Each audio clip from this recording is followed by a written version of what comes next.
Well, new at 6, utility prices continue to go up. And if you're submetered, there's not much you can do about it. Submetering is when you pay your utility bill to a third-party company.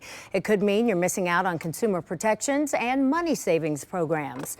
Now, lawmakers want to give the power back to residents trapped in this unregulated industry. Tonight, 10 TV's Carla Rogner is taking action, showing you how a new bill in the State House could protect your energy bills.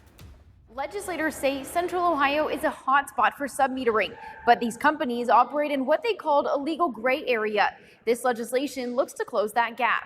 They're a third party. You have to go through other avenues in order, so there's nothing we can do. David Denegri has done his research about submetering companies after realizing he paid his electric bills to one a few years back. When I got the first bill, because I was expecting to get AEP, and it wasn't, it was APL. It sounds similar, doesn't it?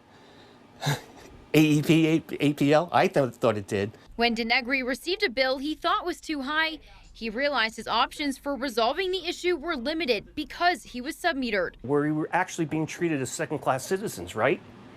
Because we're not given the same due process. Submetering companies are not bound by any of these same obligations, even though the service they provide is identical from the customer's point of view. Representatives Sean Brennan and Tex Fisher want submetering companies to be regulated the same way public utilities are. Their bill would require submetering customers have protections that they're not promised now, including due process for disconnecting utilities, access to low-income energy programs, a process to dispute bills in front of the PUCO, and the ability to switch energy providers. There is an entire class of people who are locked out of that competitive retail electric market, and those are customers who are submetered. Ohio Consumers Council President Maureen Willis has been fighting for regulation for years. Fought it at the PUCO, fought it at the courts, and now we're at the legislative level. And why should people who are submetered care about this bill?